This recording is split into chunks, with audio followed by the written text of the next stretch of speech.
Hello, guys. Welcome to this podcast. And today I want to be talking about bride price. Bride price. You know, we're Africans, right? I really love our culture. I love our uniqueness. I love everything that makes Africans unique. Like, I'm a very Afro-centric person. I don't even know what Afrocentric. You can actually see the shirt I'm using for this, right?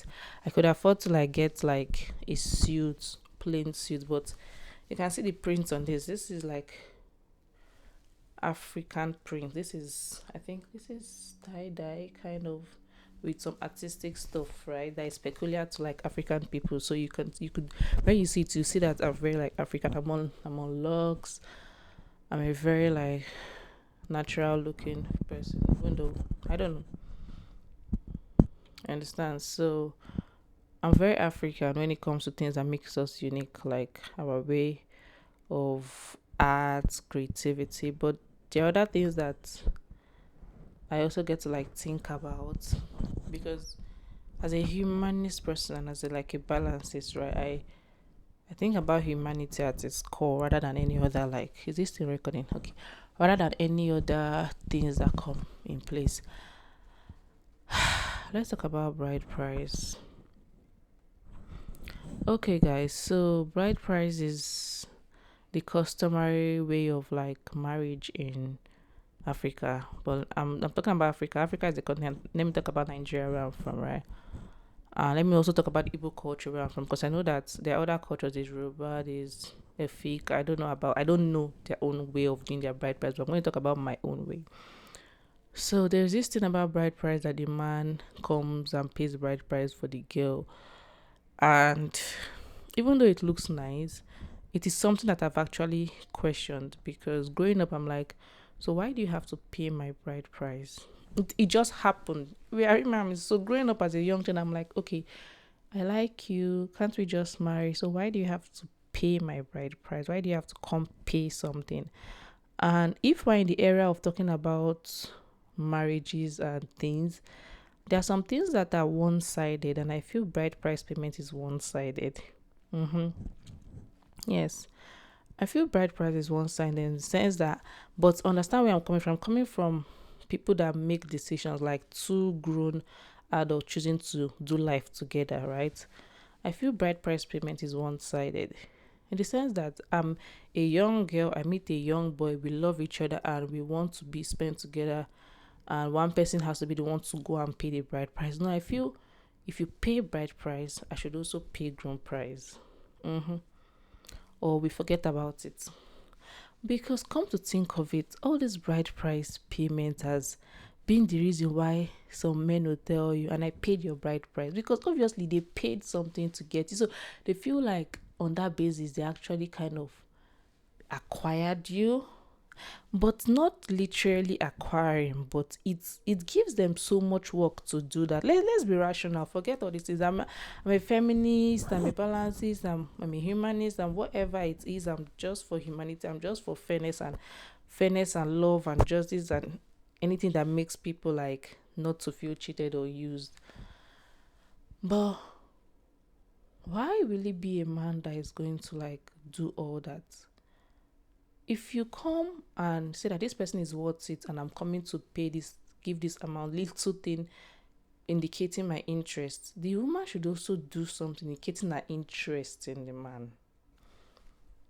But if a man grows up and knows that he's the one that has to work so hard to do that, on what basis is the woman coming to say, I'm not going to do this on that? Let's just think now.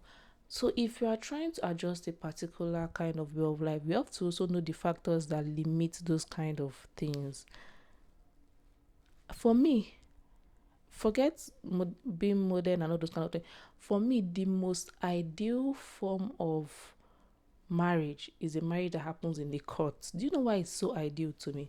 It's so ideal to me because two individuals of grown up age goes to the court, declares the interest to like do life together, and go. Bring your witness and go. Nobody is mandated to be the primary person to show interest. Two of them agreed and they went for that. So to me, the court system is like everything to me. The two people are taking the vows. The two people are doing this thing. And to me, the court system is just the most basic fair practice to me. And I feel like in bride price culture, as the man indicates interest to want to marry this person, the lady's family too should also indicate interest in wanting to marry the son and also like build a family together. You understand? So there have been a lot of things about women saying, do you know what, don't pay my bride price, keep it to yourself. Let's just go to court and do it. And I'm beginning to like really, really believe those kind of things. Even though there's a lot of Western influence of a lot of Western women coming to say they don't understand how their daughter is going to they're going to exchange cow for their daughter. No, they were not exchanging cow. Those things are just gifts. It's just like seeing a lot of things about Western culture of why a man has to engage and be on his knee to propose marriage to you. In many African societies, even though there's this Western influence of social media, everybody's kneeling on their knee to say I want to marry you or blah blah blah. It's not a thing. Well, you don't have to blow money off buying an engagement with trying to surprise her that you want to marry her. Do you know how the African Igbo guy will do it? You and this person is already together and they're already discussing, see, I think I want to continue life with you. And the girl is like, yes, I also want to continue life with you. Before you know, let us go and see our people. You don't have to come and do a lot of big surprise and saying, will you marry me? Because that is the Western way of also putting the pressure on the man. So let's look at this thing side by side. Westerners, Europeans will be like, no, we don't want bride price. I can't really imagine bride price. But you can imagine that the man should take his time and plan a surprise proposal and buy a very expensive ring to give your daughter as an engagement ring in her hand, right? It is the same thing. Right? But an African person is like, why do I have to go on my knees and tell that I want to come and marry you? It's not something that me and you, we can just be together under the mango tree, look at ourselves together and say, do we match? And say, do you know what? Let us get married. And we're like, okay, the next process that we have to go and meet our family. I'll go to your own family. Me and you go to your family this day and tell them about our interests. Me and you go to my own family this day and tell them about our interests. It's the same thing. It's the same thing, right? So to me, I don't feel any pressure should be on a man to ask any will you marry me, yes or no question, because it's not natural. When two people really know that they are going to come together, they know what they are going to do. They know that, okay, see, right now is to go and start the wedding process and go and tell parents and go and tell family members. Pressure, as with the way the world is progressing now, the two people that want to be together come together, decide, go forward, do your wedding. Even with the way weddings are so expensive in Nigerian societies, I wonder how little people that want to start up a family are going to cope with the whole expenses. If you cannot cope, if you have a lot of money to throw away, fine. If you don't have much money to throw away, please do according to your pockets. And ensure that you're kind of comfortable and have things to do. So that's my own thoughts on this. What is your own thought on this? So as we are clamoring for like a more fair world, a more equal world, we should know that in fairness, when somebody is here, if you're talking about fairness, if someone is more privileged and someone is less privileged, fairness is about bringing the two. The person that is more privileged comes down, the person that is less privileged goes up. It's about closing the gap. You understand? So the more privileged person has to lose some things to come down, and the less privileged has to gain some things. That is what this whole balance stuff is about. You understand? So if men feel like they are more privileged in the society to do some things, because of there's a lot of responsibilities that is required of them.